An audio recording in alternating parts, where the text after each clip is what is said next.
Good evening, it's Mustachiola with an emphasis on the moo, because today I'm coming at you in regard to the Can You Spot a Cheater challenge. This was something I issued about a month ago where I invited people to take a look at 8 games that I compiled. Now these were games played by myself, people that I was randomly matched up against on chesscom, and also Anna Cramling, who popularized the cow opening in question, in addition to the streamer Tyler, whose reputation precedes him and likely needs no introduction to anybody watching this video. If anything about the challenge is unclear, I'll have links to the original video in the video description below, and I will also have a link to the study.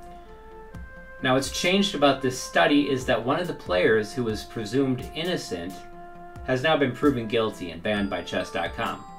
So we're going to take a look at the game, see if there were any telltale indications of cheating as the game gets underway. We know not who is cheating yet, but we do know that this is one of the strangest games I've ever seen. It is Cow versus Cow, which is also the name of one of the best movies I've ever seen.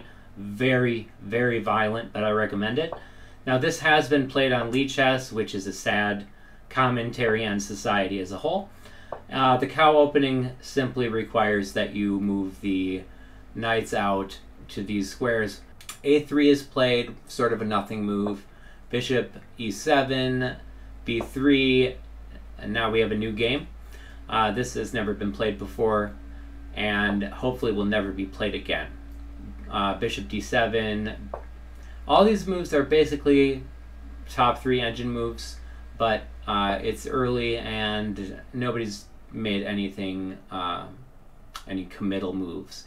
e5, blocking the rook from any funny ideas, and as you'll see, white had funny ideas.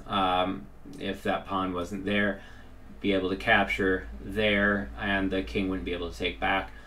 That move also allows for f4 to be played. So the queen comes back, so f4 is played, but now this is a blunder because of the move knight to d5, which eyes this fork. The queen and the rook will be attacked and one of the two will fall. Knight d5 is played, and now to defend the pawn, white plays knight to c4. And now we have another blunder, which is c5. And now you've got now you've got the move a4, which will block that b4 move from having any effect. So e4 is played instead, and now that simply blunders a pawn, and black takes advantage. Now this is a very strong outpost for the knight, and white takes, but black gets to maintain that outpost. So now bishop to f3, declining the trade.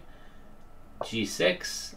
g3 is played to knock the knight back, but this allows for a check. The king moves up, and the king can't take the knight as it is defended by the bishop. b5 now being played. We've got knight to e3. And now knight g5 is played. Bishop g4. Bishop to e6 is played.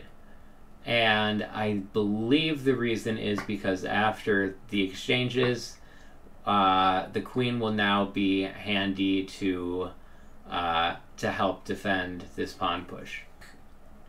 Knight to g4 was played. It wanted queen e2.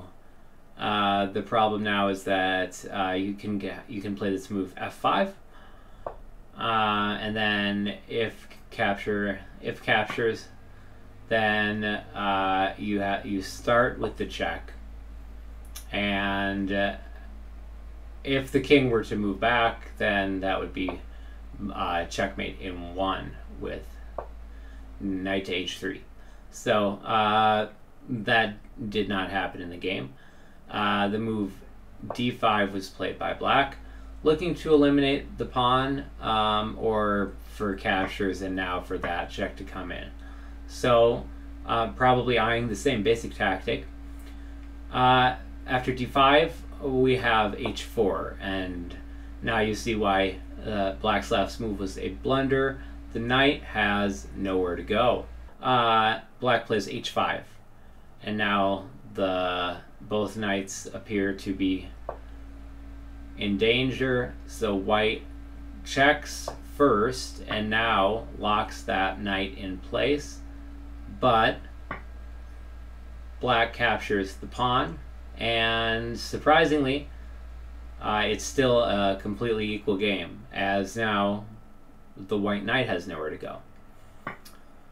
And after the check and the queen blocks, queens are exchanged, the knight is captured, and now white goes up a pawn, or no, actually black is up one pawn.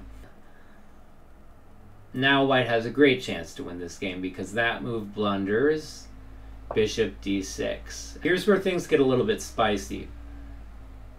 After the check, the king goes to f1, and the correct idea here is to actually allow this check to happen, block with the bishop, and what do you do for white?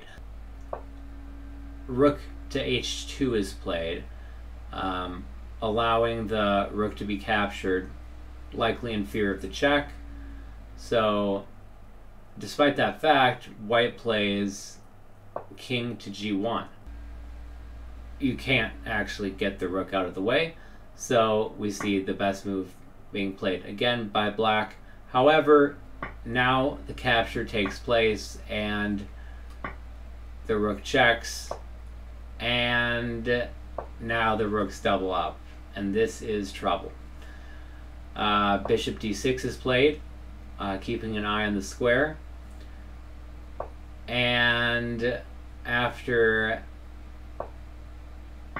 shuffling the pieces around a little bit, the bishop has to get out of the way, and we see a ladder checkmate by white. Black did have one last hope here, and if this move had been played, then you would actually see this happen, and once again the game would be equal. But in this position, king to e1 is played, and now you have almost a forced checkmate. The white king attacks both pieces at the same time, and that leads to a mate in one.